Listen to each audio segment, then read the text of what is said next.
प्रिय छात्रों, स्वागत है आपका इस वीडियो लेक्चर में। तो आज से हम लोग पढ़ने वाले हैं इस वीडियो में क्लास 10 का मैथ। तो क्लास 10 का मैथ पढ़ने से पहले उसके बारे में हम थोड़ा बेसिक पढ़ लेते हैं और बेसिक पढ़ने के बाद हम लोग प्रश्नावली वाइज एक एक प्रश्नों का हल करेंगे। तो देखिए, class 10 Bihar board class 10 NCERT book chapter number पहला, जिसका नाम है वास्तविक संख्या। पहले चैप्टर का नाम है हम लोग का वास्तविक संख्या। इसको इंग्लिश में रियल नंबर भी कहा जाता है।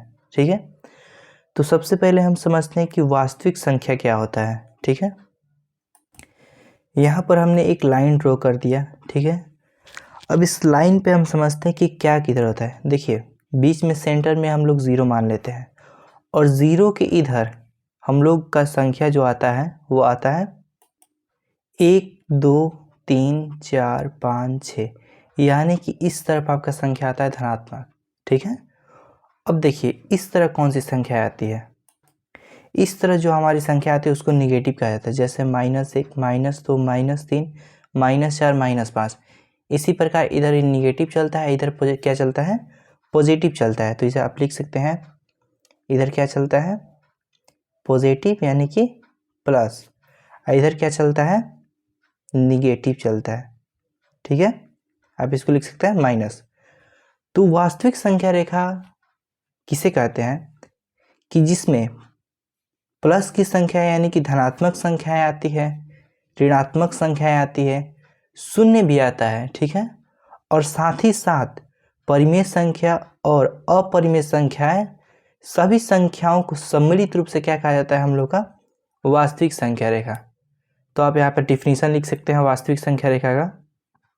वास्तविक संख्या रियल नंबर, यहाँ पर देखिए बोल रहा है सभी संख्याओं, जिसमें कौन कौन सी संख्या आती है, प्राकृत संख्या, पूर्ण संख्या, पूर्णांक संख्या, परिमेय संख्या, अपरिमेय संख्या के सम्मिलित रूप को वास्तविक संख्या रेखा का वास्तविक संख्या कहा जाता है। अब आपको इन संख्याओं के बारे में अगर आपको पढ़ना है, जानकारी प्राप्त करना है, तो आप हमारे चैनल पर जाकर प्लेलिस्ट में संख्या पद्धति नंबर सिस्टम के बारे में पढ़ सकते हैं। वहाँ पर आपको प्राकृत संख्या, पूर्ण संख्या यानी कि इन संख्याओं के बारे में डिटेल से वीडियो मिल जाएगा। तो ये तो रहा हम लोग का बेसिक क्लास 10 का। थोड़ा सा वास्तविक संख्या यानी कि वास्तविक संख्या किसे कहते हैं उसका थोड़ा सा क्या रहा, ये बेसिक रहा। अब हम लोग पढ़ते हैं एल्गोरिथम। ठीक है, जो हम लोग का प्रश्नावली 1.1 क्लास 10 में पढ़ना है। हम लोग को पढ़ना है यूक्लिड विभाजन प्रमेयिका के बारे में। यूक्लिड विभाजन प्रमेयिका किसे कहते हैं, ठीक है, और उसका रूल क्या होता है, यहाँ पर एक एक चीज़ आपको बताया जाएगा। तो आप लोग इसको अच्छे से समझिए और इसको कॉपी में नोट कीजिए। तो आइए देखते हैं। क्लास 10 का जो मैथ होता है, हम लोग का मैथ यहीं से स्टार्ट होता है। ठीक है, और पहले मैथ को स्टार्ट करने से पहले हम इसके बारे में थोड़ा बेसिक जानकारी प्राप्त करेंगे, उसके बाद हम लोग प्रश्नावली को स्टार्ट करेंगे। देखिए, यूक्लिड विभाजन प्रमेयिका या इसको एल्गोरिथम भी कहा जाता है। ठीक है, तो इसको यूक्लिड नामक जो गणितज्ञ थे, उन्होंने ये जो क्या दिया था, ये रूल नियम दिया था, और इसके माध्यम से कुछ सवाल होते हैं जिसको क्या किया जाता है, हल किया जाता है। तो इसका पहले हम लोग डिफिनीशन समझते हैं कि यूक्लिड विभाजन प्रमेयिका एल्गोरिथम होता क्या है। किसी धनात्मक पूर्णांक a में किसी धनात्मक पूर्णांक b से भाग दिया जाए और भागफल q तथा शेषफल r प्राप्त हो, अर्थात भाज्य बराबर भाजक गुणे भागफल प्लस शेषफल। ये हम लोग का यूक्लिड विभाजन प्रमेयिका का डिफिनीशन बोलता है। तो डिफिनीशन तो हम लोगों ने पढ़ लिया कि अगर कोई धनात्मक पूर्णांक a है तो इसमें किसी धनात्मक पूर्णांक b से क्या दिया जाता है, भाग दिया जाता है।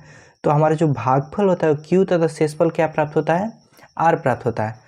तो यहाँ पर सबसे पहले हम समझते हैं कि भाजक कहाँ पर होते हैं, भाज्य किसे कहते हैं, भागफल किसे कहते हैं और शेषफल क्या होते हैं। उसके बाद हम लोग आगे पढ़ेंगे। अब देखिए, जो हम लोग बचपन से इस प्रकार का भागा पढ़ते आ रहे हैं, ऐसे हम लोग भागा देते हैं बचपन से ही। तो देखिए, इसको कहा जाता है भाजक। इसको क्या कहा जाता है, भाजक। ये बीच वाला जो होता है वो हम लोग का भाज्य होता है, और इस साइड वाले को क्या कहा जाता है, भागफल। और जो हम लोग का नीचे लास्ट में जो हम लोग का अंक आता है, जो कट जाता है या नहीं कटता, उसको हम लोग कहते हैं शेषफल। तो देखिए भाजक को हम लोग क्या कहेंगे, किसी धनात्मक a में तो क्या होता है कि a यानी कि किसी भाजक यानी कि हम लोग का जो भाज्य है वो क्या हो जाएगा, a हो जाएगा, ठीक है। और यहाँ पर किसी धनात्मक पूर्णांक b से क्या देता है, भाग दिया जाता है, तो b क्या हो जाएगा, भाजक हम लोग का हो जाएगा। और भागफल q, ठीक है। और r द्वारा क्या किया जाता है, शेषफल को सूचित किया जाता है। यानी कि b से a में क्या दिया जाता है, भाजक द्वारा भाज्य में भाग दिया जाता है, तो हम लोग का जो भागफल आता है q का उसको कहा जाता है, और जो हम लोग का शेषफल प्राप्त होता है उसको क्या कहा जाता है, r प्राप्त हो जाता है। तो इस प्रकार यहाँ से एक सूत्र बनता है जो इस प्रकार है। तो इस प्रकार सूत्र है a बराबर, यानी कि जो भाज्य है, भाज्य बराबर यहाँ पर लिखा है भाज्य बराबर भाजक गुणे भागफल प्लस शेषफल। तो वही बात यहाँ पर मैं लिख दे रहा हूँ, भाज्य को a द्वारा सूचित किया जाता है, तो a बराबर भाजक यानी कि भाजक b, बीच में गुणा का गुणा, और भागफल q यानी कि b इंटू क्यू प्लस, और शेषफल प्लस यहाँ पर दिया है r, तो यहाँ पर r। जहाँ यहाँ पर एक शर्त है, जो हमारा शेषफल होता है, जो हमारे शेषफल का मान होता है वो बड़ा या बराबर होता है जीरो के, क्या होता है, जीरो के बराबर भी आ सकता है, जीरो से बड़ा आएगा, जीरो से कभी छोटा नहीं आएगा, और हमेशा छोटा आएगा किससे, तो b से। जो भाजक का मान होगा उससे हमेशा क्या आएगा, हम लोग का r छोटा आएगा, यानी कि शेषफल का मान जो होगा वो जीरो से बड़ा या बराबर, यानी कि जीरो से बड़ा होगा या जीरो के बराबर होगा, और छोटा होगा किससे, b से। यहाँ पर देखिए जो नीचे आपको ये साइन दिख रहा है ये इक्वल टू का साइन है, ठीक है, और यहाँ पर b के नीचे नहीं दिया गया है, तो यानी कि b से हमेशा ये क्या होगा, छोटा होता है, और r के बराबर भी हो जाता है, सॉरी r जो होता है जीरो कभी कभी बराबर भी हो जाता है, और यहाँ पर बड़ा भी हो जाता है, ठीक है।